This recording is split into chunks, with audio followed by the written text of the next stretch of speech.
Marry me? The attractive woman with a fit body was offering me a roll of cash while proposing to me. It's not every day that women offer me money and ask for marriage. This raises a significant question. What's the reason behind it all? Was her desire for us to marry based on my striking appearance? Not quite.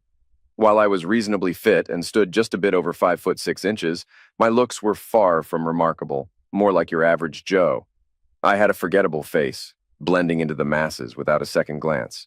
Mr. Average in every sense: height, weight, hair color, you name it. I could have excelled as a spy, slipping in and out unnoticed. Perhaps she was drawn to my fancy sports car? Not likely. My 4-year-old Volkswagen diesel Jetta hardly turned heads. Maybe it was my living situation. A sprawling mansion by the beach with a yacht? Think again. I resided in the same old family home my grandparents left me, a nice place in a respectable middle-class neighborhood, but nothing extravagant. So, was it my jet-setting lifestyle and immense wealth? Far from it. As a 27-year-old charity organizer, my salary was comparable to that of a McDonald's manager. I wasn't attending glamorous galas, but organizing 3K fun runs and fundraising drives. Could it have been my silver tongue, capable of wooing women effortlessly? Not quite. My conversational skills weren't exactly legendary, and I certainly wasn't a ladies' man. In fact, I lost my innocence at 18 after much effort with someone far from glamorous. And for those thinking otherwise, I'm no John Holmes in the bedroom either. Pretty average there, too. Not that the woman proposing marriage ever saw my equipment. Women like her wouldn't usually give me a second glance. At best, they might ask for directions or need help carrying bags. So what could possibly attract someone like her? Well, I happen to belong to a pretty exclusive club. My ancestors managed to survive all sorts of dangers and deliver the right genetic material at the right time and place. Lucky me, right? On top of that stroke of luck, I was also a bona fide American citizen, born and bred. Now, I'm not boasting I had nothing to do with it, except for being straight and unmarried. In many parts of the world, being American doesn't mean much. But here, at this moment, to certain folks, especially someone like Pia, being an eligible American male was like having currency. Speaking of Pia, she was quite the catch herself. An Asian beauty with all the classic features. Long hair, high cheekbones, and a dazzling smile that could light up a room. Slim and effortlessly chic, she made coveralls look good. I couldn't help but be smitten every time I saw her. "Ron, listen to me." Pia's voice interrupted my thoughts as she held out the money. "Pia," I tried not to chuckle. "I can't marry you. We hardly know each other." "You know me long time, Ron," Pia persisted stubbornly. "You want more money? I get more. I ask Mr. Wilson's grown children for more severance. Go away money." Pia had been Mr. Wilson's caretaker for years until his passing last month. She handled everything from nursing to cooking to household chores. Mr. Wilson was my neighbor and former football coach, so I knew Pia fairly well. She often called on me for help with chores or repairs, just being a good neighbor. But marriage? That was a whole different ballgame. "Pia," I shook my head at her, "you're something else. I'm really flattered, but why on earth would you want to marry me?" "American INS," Pia spat out angrily in her native language, clearly not a fan of the government agency. "INS gives me 90 days to leave. They say my visa's expired. Mr. Wilson's children won't help. They want to sell the house. They gave me money. I give you. You marry me, Ron."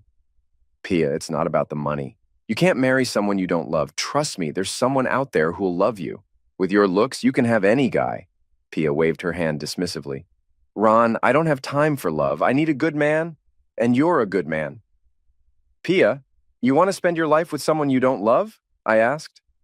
Pia looked at me oddly. "Ron, why do you say rest of life? I talked to a lawyer about immigration. He said we only need to be married for 2 years. Then I can leave and marry a better man waiting for me back home." Now I couldn't help but laugh. "Pia, you're quite the smooth talker. How can I refuse a proposal that tells me I'm not just second best, but a loser to some guy I've never even met? Why not just go back home now to Mr. Wonderful and live happily ever after?" Pia stamped her foot. "Ron, why are you so stubborn? I need to stay in America, make money for my mother and sister. I send all the money home to pay for my sister's school, and my mother needs medicine. If my mother dies and I stop sending money home, my sister will end up on the street." Great, I thought. Now I'm going to be blamed for her mother's death and her family being homeless. "Pia," I tried to reason with her, "I told you it's not about the money. If I marry you just for the sake of it, it's called fraud, and we'll both end up in jail.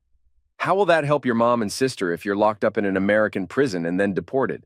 She wasn't giving up. "Ron, If INS sends me back, I won't be any good to my mom and sister anyway. Who cares if we get married? It's all okay. I've seen your house. You need a good woman. I'm good. I cook well, take care of you. You won't regret it. Pia, I began. You're out of your mind. She seemed desperate, and to be honest, I wouldn't mind having something besides microwave meals, plus Pia was attractive.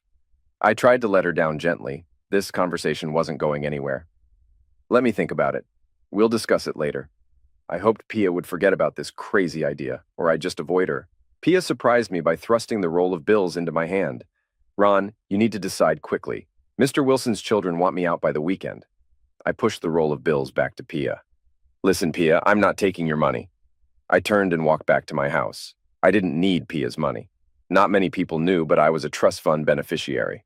Not the type with millions, though. My grandfather had invented a key ingredient in a popular regional soft drink years ago. The trust received a small percentage of sales each year through some complex formula. Every March, I got a check. Not enough to live a lavish lifestyle, but sufficient to supplement any job I wanted. The trust fund afforded me time to pursue my interests. I learned to fly, studied martial arts, painting, home repairs, first aid, and even tried my hand at music. I regularly donated to charities and community activities, all anonymously. At 17, my grandfather taught me a valuable lesson. After receiving my first trust check, I splurged on an expensive car and parties. But 3 months into my spending spree, grandfather froze my account and repossessed my car. It was a wake-up call to see my friends vanish like snowflakes in the sun. From then on, I kept my trust fund a secret and lived within my means. It amazed me how people, especially women, valued appearances over substance. Girls would swoon over a guy with a flashy car and maxed-out credit cards, yet I couldn't get attention from a cute bank teller until she saw my account held high six figures. I had yet to meet a girl who valued function over form. I've had several girlfriends break up with me because of my job.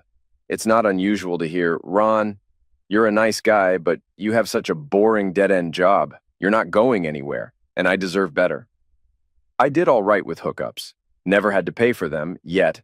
But while I was searching for Miss Right, they were all after Mr. Right Now, or someone who could, as a popular movie once said, "show me the money." One-night stands are fun, but they're getting old. The next morning, Pia showed up at my doorstep with several suitcases and boxes. I watched in amazement as she unloaded her things into my living room. "Ron," Pia said between trips from the porch to the living room, "I'll stay here while you think. You'll see how much better life can be with me as your wife." "Damn it, Pia," I began, checking my watch. I was already late for a big meeting. "You can't stay here. Don't do anything until I get back tonight." "Yes, Ron, yes," Pia replied, ignoring me. "You go to work. We'll talk when you come back. Go now." She pushed me out the door. When I returned home that night, I had a speech prepared. I planned to be firm, but gentle. Pia could stay a few days, but marriage was out of the question. I'd ask the lawyers who managed my trust fund if they could help with Pia's visa issue. But that would be it. As I walked in the door, something felt different. It took me a moment to realize what it was. The house was spotless. I mean, I'm not messy, but it had never been this clean since my grandmother passed away. And there was an incredible smell coming from the kitchen. Like magic, Pia appeared with a wooden spoon in her hand. "Pia, you're home early." Pia greeted me with a kiss on my stunned face. "I couldn't find a rice cooker in the kitchen. I took Mr. Wilson's rice cooker. He's passed away, so he won't be needing it. Where's yours?" She waved a spoon at me. I managed to muster a response. "Pia, I don't have a rice cooker. There should be some Uncle Ben's instant rice in the cupboard. Just boil water and drop in a rice packet for 2 minutes. Voila! You've got rice." Pia looked shocked. "Ron, that's not rice. You need a rice cooker." She pointed with the spoon. "You go clean up. Dinner will be on the table. Hurry up before it gets cold." Well, it did smell good. There was no reason my speech couldn't wait until after dinner. In the bedroom, I had another surprise. I opened my dresser drawer and found my socks neatly folded and lined up. But something was off. I picked up a pair of socks and underwear. Damn, Pia had ironed my socks and underwear. Dinner was fantastic. Some kind of fish with rice and salad. The dessert was amazing, a fruit cocktail I'd never seen before. Pia kept asking me about my day, and I found myself enjoying our conversation. She seemed to have a knack for understanding the people I worked with, and offered suggestions I'd never thought of for clients and problems I described. Pia even shared a few funny stories of her own, setting a good mood around the table. Well, now is as good a time as any, I thought. I might as well get it over with and start my speech. But Pia cut me off. Ron, plenty of time to talk later. You should go for a walk now. It's good for your health. True enough, Pia, I said. Let's go enjoy this beautiful evening. You go ahead, Ron, Pia countered. I'll clean up the kitchen first. I enjoyed my stroll around the block. Pia joined me, and we had a nice time chatting and walking. It was a pleasant feeling. I didn't want to spoil the mood. I decided I'd set Pia straight in the morning as we headed back toward my house. Later that evening, I crawled into bed. Pia was in the hall bathroom shower, singing with a musical voice and almost perfect pitch. I figured she would sleep in one of the 3 spare bedrooms. I'd been sleeping without clothes for years, and reminded myself to wear a bathrobe if I had to leave the bedroom for any reason. I was almost asleep when I felt a warm body lift the covers and slip into bed with me. Pia molded her small frame to mine. As a guy, you can imagine my initial reaction when a female figure slipped onto my awakening nether regions. Pia, I began, attempting to turn away to hide my rock-hard Johnson. There are 3 other bedrooms. I can move if you want to sleep here. Silly Ron, Pia said, licking my ear. No other bed has what this bed does. With that, Pia dove under the covers, fulfilling a fantasy I'd had since the day I first saw her. But Pia in real life was even better than any fantasy I'd had. This wasn't just a quick thank you for dinner date blowjob like I was used to from previous women. Pia teased me with her lips, tongue, and delicate hands, keeping me on the edge. She made love to every part of me, and if there were medals for it, Pia would have had the gold and silver locked down. I came so hard I saw stars, and Pia managed to get me off 3 times that night. She never let me pleasure her, but I fell asleep with the biggest smile on my face. The next morning, I was able to check off an item from my bucket list, waking up to a blowjob. There's nothing like the sensation of warm female lips around your manhood on a cool morning. The morning only got better. No cold cornflakes for me. Pia had peeled fresh fruit while baking some type of pastry. I never did get the chance to give my speech to Pia. I barely made it to work on time. I waited 4 days before Pia and I got hitched at the courthouse. Was it my heart or my stomach making the decisions? Definitely not my brain. It was every part of me craving a comfy life with good food and clean clothes. But don't worry, I had the law firm recommended by the trust draw up a prenup, detailing who gets what if things fall apart. We conveniently skipped the 2-year bit. I had to push Pia to have a lawyer look over it. Pia, why waste money on a lawyer? She asked. You're a good guy. You won't cheat me. But I genuinely enjoyed Pia's company. She grew up in a fishing town outside the city. Her dad vanished at sea, leaving her, her mom, and her baby sister. Her mom was determined for them to succeed. School was a big deal, like a religion. At 11, Pia's mom took her to a moneylender for a loan with scary terms. Pia had to pay it back after school or work in a brothel owned by the lender. If she didn't pay, her sister would suffer. Pia earned a nursing degree back home, but couldn't get certified in the U.S. She sent every penny home to support her family. Pia was always busy outside the house, constantly finding ways to make money. When she wasn't filling in as a home health aide, she was dabbling in various ventures like selling Mary Kay cosmetics, hosting Tupperware parties, and selling jewelry at swap meets. If there was a profit to be made, Pia was on it. She was a master at bargaining and only accepted money from me for groceries. Pia would drive her car to the farmers or fish market to get fresh food at better prices. She always came back with change and never seemed to sleep more than 4 hours a night. Despite her hard work, she never bought anything new for herself, preferring to find bargains at consignment shops. It became a running joke that I never saw Pia looking anything less than perfect, always with her hair and makeup done, even early in the morning. Pia was full of surprises. After experiencing her exceptional skills in bed, I couldn't help but wonder. Pia, I said, reclining on the bed with a smile, how did you get so good at this? I touched her lips. Was it with Mr. Wonderful back home or American boyfriends? Pia cuddled up to me. Ron, never. I'm a good girl. I never kissed a man until I came to America or did this. She touched my groin. I didn't have boyfriends. Mr. Wilson showed me. I sat up in shock. Mr. Wilson, I exclaimed, our dead neighbor? You took care of him in his final days, and this is how he repays you. I was furious. How could my old football coach exploit a vulnerable girl like that? Good thing he was dead, or I would have killed him. Pia, that old jerk forced you to do that. Pia seemed puzzled. Ron, why are you upset? She gently rubbed my stomach. Mr. Wilson never forced me to do anything. I found pleasure in giving him comfort. I did it to protect Mr. Wilson from getting hurt. Wait, what? I was baffled. Listen, Ron, Pia continued, massaging me. Mr. Wilson was sometimes sick, but he still had needs after his wife passed away. He used to go out and meet women, but he got into trouble twice and lost all his money. I didn't want him to get hurt, but I knew he still had desires. So I learned from videos how to please him. At first, he resisted and even kicked me out of his room. He threatened to fire me if I tried again, but I waited until he was asleep and I made sure he was happy. Eventually, he stopped fighting me and let me do it. Despite our arguments, I made him happy and kept him safe. Good Lord, Pia, I muttered, scratching my chin. I hope that wasn't part of your job description. And wait, Pia, you're not, doing this for other men on your home health aid or other jobs, are you? Pia looked surprised. Ron, I'm not a 403. I'm your wife, and I only do this for you. I don't do anything like that for any other man. Pia's earnestness was endearing, and I couldn't help but laugh. Maybe Mr. Wilson was just a lonely old man with needs, but I knew I wouldn't have been able to resist Pia's determination for long either. Even though our marriage was just for show, I made an effort to keep up appearances for Pia's sake. Pia was deeply connected within the Asian communities. Every weekend, there was some celebration happening.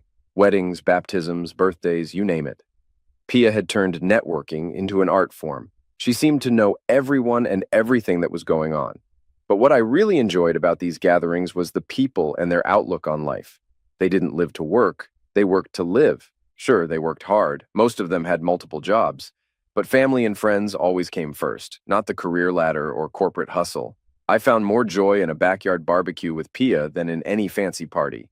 Nobody cared about your possessions or status. They were just happy to have you there.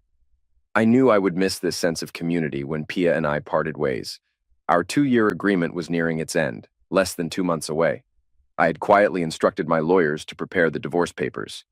Even though our prenup left Pia with nothing, I had set aside a substantial sum for her, to be revealed after our split. Pia was too proud to accept handouts. She insisted on paying her fair share of the household expenses. I tried sneaking the money back to her, but she was too sharp for that. So I saved it for her in a separate account. I also took care of her car, filling it up and making repairs without her noticing. Pia had a temporary green card, granting her resident alien status. Suddenly, she seemed nervous and out of sorts. I assumed it was because of our impending separation. Lately, she had been dressing nicer, cooking my favorite meals more often, and being more intimate in the bedroom. Ron, Pia began, looking across the table at me during dinner. I need another favor from you. Sure thing, Pia, I replied. What's on your mind? I need to bring my mother and sister to America, Pia blurted out. But my attorney says I don't have enough money to sponsor them. We had been filing our taxes separately as a married couple.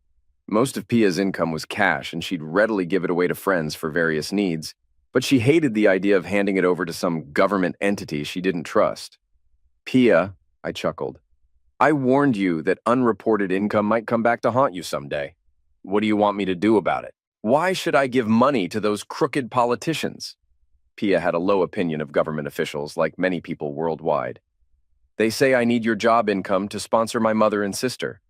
Pia, we're getting divorced soon, so my reported income won't help you then, I explained. Ron, Pia said nervously, playing with her food, we need to stay married until my mother and sister come to America. This is unexpected, Pia, I said, surprised. How long are we talking about? Not too long, Ron, Pia said optimistically. The lawyer thinks maybe 1.5 years, 2 years at most. I pretended to consider her request. That's a lot to think about.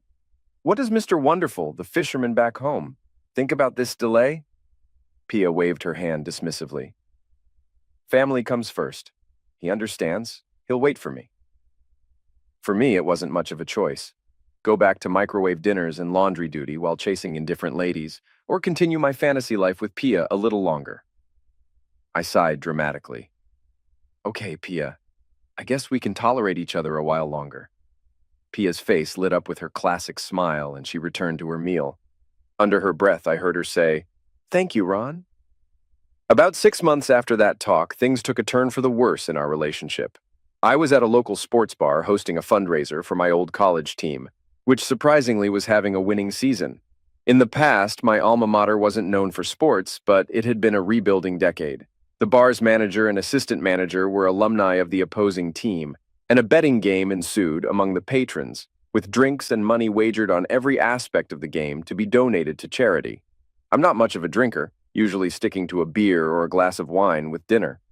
I vaguely remember getting into a lip lock with one of the girls after an exciting play on TV, but that's about it, until I woke up the next morning with a massive hangover. "Ron, wake up!" Pia shook me, her words echoing in my head like hammers. "Damn it, Pia," I tried to cover my head with a pillow. "I feel like death warmed over. Can't you just leave me alone?" "We need to go, Ron. Get your car. I have a lot to do today," Pia said sternly, handing me a glass of water and some aspirin. She didn't look pleased.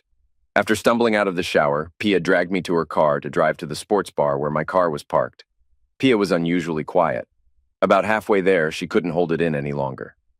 "Why did you behave badly with those women, Ron?" Pia started. "I lost a lot of respect. I found you drunk with those women, acting like wild animals." I wasn't in the mood for a lecture. "Pia, let it go. It's part of my job to attend these events. You know that." "Ron, it's not okay to make your wife look bad and lose respect," Pia retorted. "You're talking about losing respect?" I shot back. "What about how you light up and act like you're floating on air for days after getting a letter from Mr. Wonderful, the fisherman? How do you think that makes me feel? I know you keep all his letters in the drawer and reread them. Is that how a wife behaves?" "Ron, it's different," Pia responded, her tone softening. "I make sure you're never around when I read the letters. I never let you lose respect. I'm your wife. What you did isn't the same. I'm not happy." "Pia, if you're unhappy, maybe you should try a different job like selling oranges at the off-ramp," I grumbled, still nursing a headache. "And let's not forget, you're just my wife on paper. The rest of you belongs to Mr. Wonderful, the fisherman, back home." Pia kept her eyes on the road, silent. "Ron, you say I don't make you happy? You always seem content with what we do," she finally replied. We arrived at the sports bar, and I dug around in my pocket for the car keys, feeling irritable.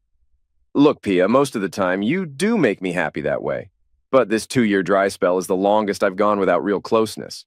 By real, I mean intercourse, since I was 18, I grumbled.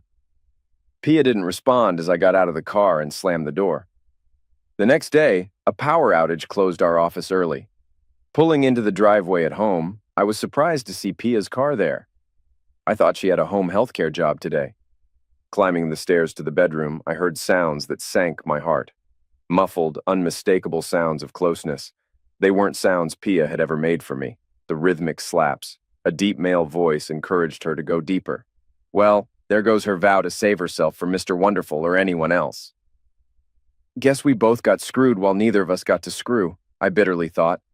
Pia had even put on music. I felt nauseous. I paused at the bedroom door. Did I really want to confront her? We were only married in name. I couldn't decide what angered me more. Pia teasing me for 2 years, or her sanctimonious lecture in the car about saving face and purity. What a load of crap. Fine. I'll hire a hooker tonight and do it on the dining room table in front of her. Deciding against confronting Pia immediately, I fetched my camera, made sure it had film and flash, and cracked open the bedroom door. I'd send a nice photo of Pia getting busy to her beloved Mr. Wonderful, the fisherman. I braced myself to see Pia in bed, tangled up with some hunk in the heat of the moment. But what I found was even more surprising. Pia was sitting on the bed fully dressed, with a notepad in her lap and a pen in her hand. The TV played an adult film, and Pia had the VHS remote beside her. Occasionally, she paused the tape to jot something down, even rewinding to different scenes. A stack of VHS tapes lay beside her on the bed. Pia's back was turned, so she didn't notice me. I quietly shut the door after a moment of confusion. What's Pia up to now? I wondered. Whatever it was, I figured I'd better wait and see. I headed downstairs and out the front door. I didn't have to wait long to find out. When I returned later at my usual time, Pia greeted me at the door in a short nightie and planted a passionate kiss on me. Ron, you make me so hot, Pia said, fluttering her eyelashes. Let's go, I want you now. I had to hold back a laugh. Hearing Pia talk like this was downright amusing. I don't know, Pia, I played along. I'm really tired. But Pia wasn't giving up. Oh, Ron, let's go now. I have an itch only you can scratch, she insisted, running her hands over her body. You know what I want. Now it was my turn to be surprised. Pia wanted me to do that? Instantly, I was fully aroused and had to take a seat. Are you sure about this, Pia? I asked. Pia's eyes briefly showed fear, but she kept up her suggestive talk. Oh yes, Ron, let's do it, she urged, rubbing her backside against me. I pulled Pia onto my lap and kissed her. Okay, Pia, I said firmly, but let's keep it real. No more of that talk. I want my wife back. I lifted Pia, who weighed less than 100 pounds, and carried her upstairs to the bedroom. Pia, put on a robe, nothing else, and meet me in the hall bathroom, I instructed. Pia began to speak, but I interrupted her. No questions, Pia. Just do it. When Pia entered the bathroom, I had drawn a warm bath with scented beads. Oh, Ron, Pia sighed as she eased into the water. This feels nice. Good, Pia, I replied, turning to leave. Stay there and soak until I get back. I returned 25 minutes later. Pia was so relaxed she was almost like jelly as I helped her out of the tub and wrapped her in a big towel. I carried her to the bedroom and laid her gently on the bed. Pia would let me eat her flour, but no other contact. Life was going smoothly. Pia eagerly checked the mailbox daily for updates on her mother and sister's INS request. As far as I knew, Pia still corresponded with Mr. Wonderful the fisherman. It bothered me a bit, but I figured he was only present in Pia's letters every few weeks, while I had her in person every day, for now. Overall, I felt like I had the better end of the deal at this point. About 18 months later, a letter arrived from the INS, confirming approval for Pia's mother and sister to come to the USA. It's about time, I thought to myself.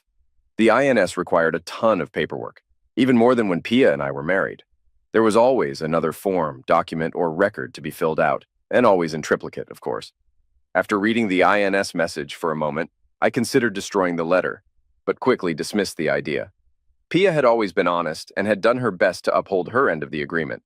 Besides, it would only delay the inevitable. We had a good run, but darn, I would miss Pia. I decided I would give her the letter tonight. Unfortunately, tonight I had the unpleasant task of entertaining one of our contributors, a classic spoiled rich kid. He had been kicked out of several universities and had failed in every position of responsibility in his father's companies. Now, he was overseeing his father's firm's charitable contributions, a position where he couldn't harm the family business's bottom line. Our town had many great historical attractions, restaurants, and other charms, but this spoiled brat wanted to go to strip clubs. I never really understood the appeal of strip clubs. What was the point of being teased by attractive females you could never have? It was like going to a restaurant, ordering food, but not eating. What's the point? But he was the client, and there I was, sitting for the third hour in a private booth with some busty bleach blonde named Bambi or Lexus or Bunny sliding all over us. He was drinking heavily while I stuck to ginger ale. What do you guys do? Bambi/Bunny/Lexus asked, flipping off her top and shaking her boobs in the rich kid's face. Oh, baby. Work those tatas, he chuckled. We're philanthropists. Seeing her confused look, he explained. You know, helping out poor people. The less fortunate, making the world a better place. Laughing, he buried his face in her bosom. You mean like starving kids in Africa? Bambi/Bunny/Lexus questioned, moving over to me and rubbing her bottom while he stuffed dollars into her G-string. Something like that, I muttered, pushing her away and standing up. Bambi/Bunny/Lexus was now wriggling in his lap as she replied, I could never understand the whole problem. If all these people are starving in Africa, why don't they just move to like France or something? He laughed and spilled his drink on me. I excused myself to clean up, exiting the booth and approaching one of the bouncers. Hey guy, I said, holding up a $50 bill. Can you make sure my companion and I get ejected from here in a hurry? The bouncer eyed the money in my hand. Sir, I don't have sufficient reason to remove you gentlemen from the club grounds. I added another $50 bill. I'd also like a simple thumping of my companion for this service, I requested as the bouncer pocketed the money. We were quickly tossed out and found ourselves lying piled in the alley behind the club after our hasty exit out the back door. I was dirty but unhurt while my companion was laughing loudly. Ron, goddamn, he exclaimed, getting up. I ain't had this much fun since New Orleans. You're my kind of guy. How much money do you need for this place of yours, buddy? I grinned and helped him up. Come with me. I've got some papers in the car you can sign right now. Pia was waiting for me when I got home, and as she kissed my cheek, she wrinkled her nose at the smell of booze and cheap perfume on me. Ron, why do you smell like a brothel? Pia asked. I had to take a client to a dumb strip club and he spilled his drink on me, I explained, starting to head towards the stairs. I could tell Pia was skeptical. Ron, you weren't with any ladies, right? She asked warily. Of course not, Pia. I reassured her, though I could see she still had her doubts. Ron, if you weren't with other women, then we should have closeness right now. Let me pleasure you, Pia exclaimed, pulling me onto the couch and trying to undo my belt and zipper. I laughed and pushed away her hands. Hold on, Pia, I have something for you, I said, pulling out the INS letter from my suit coat pocket. But Pia was focused on undressing me. Ron, I've seen you staring at women with big chests, like cow teats. Let me see if you're telling the truth. I'm desperately wanting you, she insisted, yanking down my underwear. Okay, Pia, you win. I guess you can wait to read the letter about your sister and mom from the INS later, I conceded, waving the letter in her face. Pia froze for a moment, then snatched the letter from me, jumping up from the couch to read it. Ron, this is good news. Mother and sister can come to America, she exclaimed, clapping her hands. I'll call Mother now. We need to make preparations. Setting up the phone call to Pia's mother took hours with all the operators, country codes, and international lines. It was more complicated than a space shuttle launch. I was still sitting on the couch, partially exposed. Hey, Pia, I called out, pointing to my member. What about our pleasure? Your intense desire for me? But Pia paid me no mind, skipping upstairs. Ron, you're a strong stud. You can be happy and fool me anyway. I've got things to do now. We'll have fun later tonight, she called back before disappearing into our bedroom. It was good to see her so happy. As Pia handled the paperwork and logistics to bring her mother and sister to America, I had my lawyer prepare our divorce papers. I wondered if Pia was already scoping out apartments in town for when we split. I didn't ask her about her plans. I figured she'd let me know when she was ready. In the days leading up to her family's arrival, Pia was a whirlwind of activity. I don't think she slept at all. Our house was spotless, cleaner than a hospital operating room. Pia cooked up a storm, making heaps of their favorite dishes. I joked with her, asking if she was expecting more than one mother or sister based on the amount of food she stored in the fridge. Finally, the big day arrived, and we met Pia's mother and sister at the airport. I had seen pictures of them, but seeing them in person was different. Pia's mother was like an older version of Pia, quiet but assertive, and she spoke decent English. Pia's sister, who went by Lucy, was stunning. She had the same beauty as Pia, but in a taller, more striking way. Lucy had the kind of looks that turned heads as she walked by. What surprised me the most was when she spoke. Howdy, Ron. Nice to meet y'all, Lucy said with a slight West Texas accent. It turned out Lucy and her friends had grown up watching bootlegged VHS tapes of old American TV shows like Dallas and Dynasty. Lucy was obsessed with these shows and had spent hours practicing to sound like the characters. She knew every season and every actor, and hearing her talk like someone straight out of Dynasty left me speechless. Lucy looked at me, a hint of worry in her eyes. Ron, honey, are you okay? Did I say something wrong? Nah, Lucy, I replied, trying to shake off my surprise. You're doing just fine. It's me. I'm just a little stunned.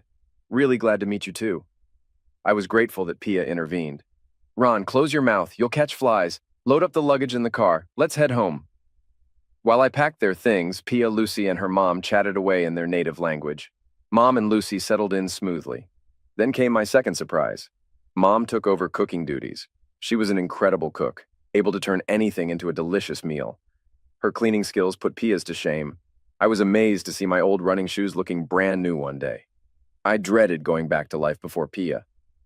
2 weeks later, we sat down to another one of Mom's fantastic meals. But the atmosphere was tense. I figured they were about to break the news of moving out, so I decided to address it directly. Pia, Lucy, Mom, I started. I know there's something you need to tell me, so go ahead. I turned to Pia. We both knew this day would come. I have the divorce papers ready at the attorney's office. Just give me a date and I'll file them. You don't need to put your life on hold anymore. You can go back to Mr. Wonderful, your fisherman, whenever you're ready. At the mention of divorce and the fisherman, Lucy and Mom exchanged glances, their expressions tightening. They spoke rapidly in their language before Pia finally addressed me. Ron, Pia began, I need another favor from you. Pia's sister Lucy jumped in. Pia, Listen, Ron, it's actually me who needs the favor, not Pia. Lucy set down her napkin. You see, Ron, I need to establish residency here for 6 months to sit for my board exams. Could you put up with me for that long? This caught me off guard. I looked at Pia. Pia, what about you? Is this what you want? Do you want me to hold off on filing the divorce papers? Pia glanced at her mom and sister before responding. Ron, we're family. Family sticks together. A week later, Lucy asked me to teach her how to drive. Being stuck in a car with a stunning Asian woman following my every instruction? Yeah, I could handle that. By the second day, I was considering signing her up for driving lessons. You know that stereotype about Asian women being bad drivers? Well, Lucy did her best to live up to it. Her driving made me think the world's best drivers must be back in Lucy's homeland, because all the bad ones were gone. The only thing she'd slow down for was McDonald's. Sadly, she'd swerve across 3 lanes of traffic just to get there. I swear McDonald's stock went up after Lucy came to town. The excitement of being around Lucy overshadowed the fear of her driving. After a few weeks, I could relax my death grip on the door handle.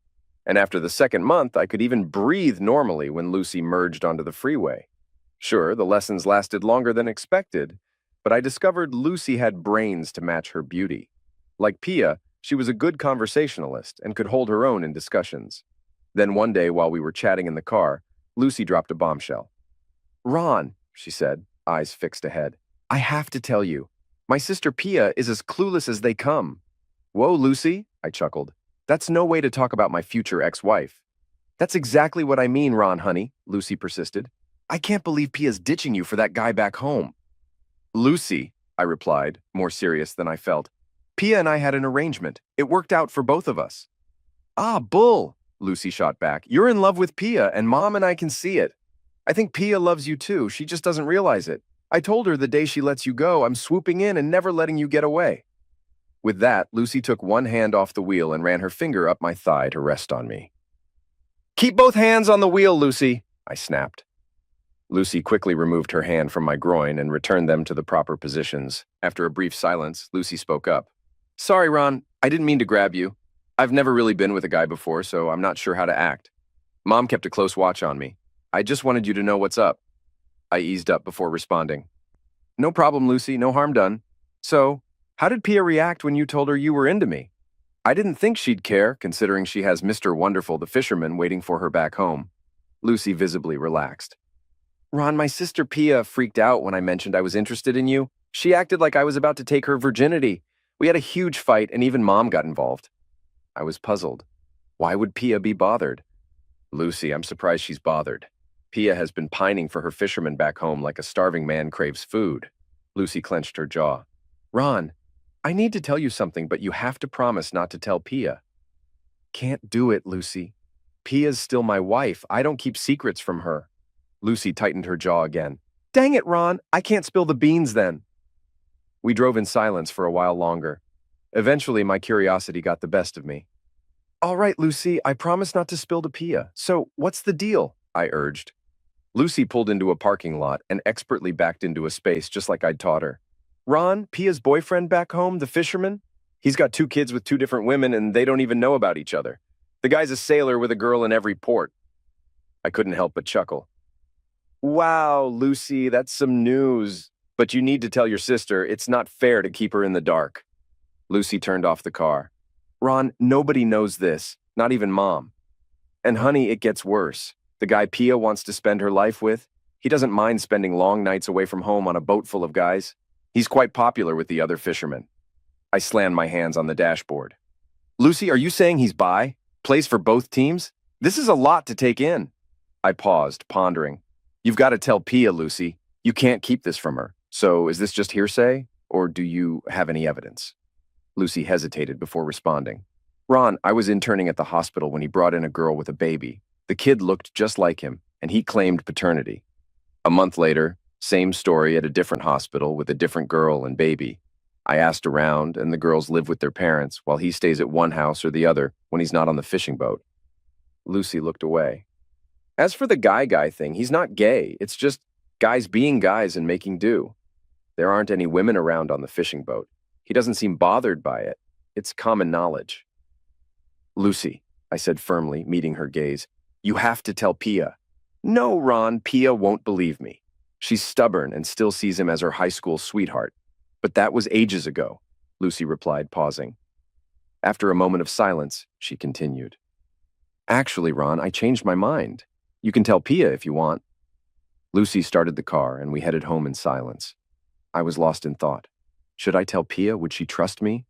And if she did, what would it mean for us? Then it hit me. I realized I loved Pia, but I needed her to love me back fully. If I told her about Mr. Wonderful, she might stay, but only as a second choice. Selfish as it sounded, I wanted to be her top pick. On the other hand, Lucy and I had been growing closer, and she admitted she had feelings for me. Maybe letting Pia go was the right move, or was I just chasing an illusion? The drive home was quiet. I finally came up with a plan, offering what I saw as a win-win situation. I wouldn't spill about Mr. Wonderful to Pia yet, giving her more time before we parted ways. If Pia truly loved me, I wanted to hear it from her. If she still wanted the divorce, I'd let her go and pursue Lucy. I'd spill the beans about Mr. Wonderful after the split. Pia could then make her choice, but I wouldn't be in the picture, and she couldn't come back to me. As we pulled into the driveway, I felt an unusual calm wash over me. The house hadn't been this cheerful since my grandparents passed away. Lucy spent a lot of time studying with me, while Mom kept the house spick and span and cooked so well I had to watch my weight. Pia and I grew closer, but I couldn't figure out what she was thinking when she looked at me. Was she planning to move out? Thinking about her future back home? Our bedroom life was still active, so that didn't give me any clues. Dinner conversations with the three ladies were lively, and weekend parties with Pia, Lucy, and Mom were twice as fun.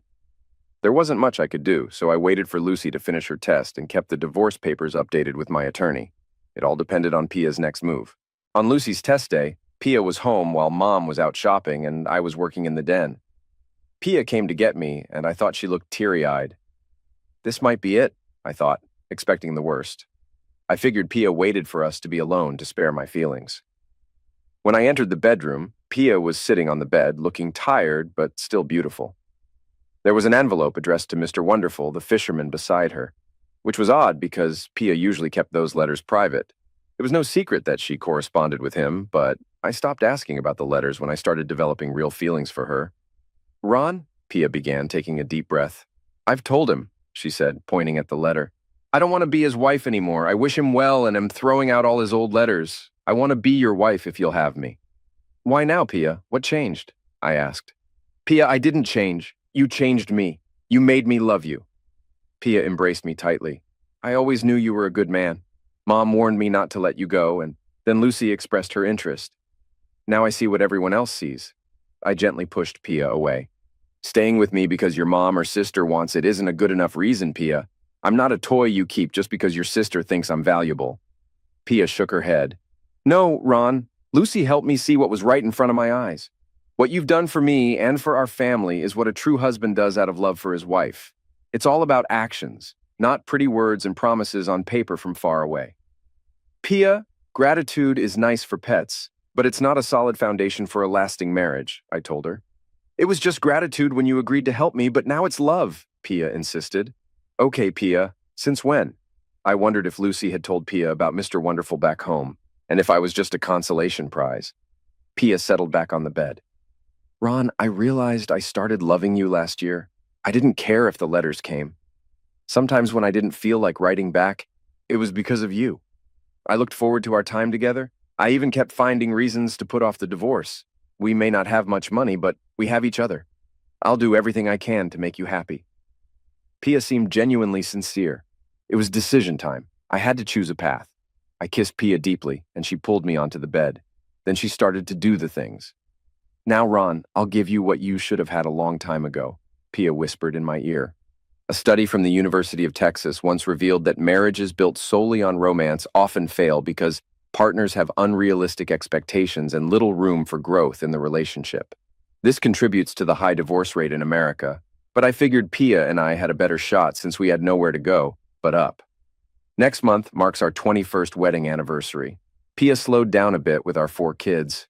I reckon she only gets about 5 hours of sleep a night now. Between childbirths, Pia met the requirements to become a registered nurse and passed the exams. She's been the charge nurse at the local hospital for years, keeping the young and old doctors in line. The whole family cheered downtown when Pia became a U.S. citizen.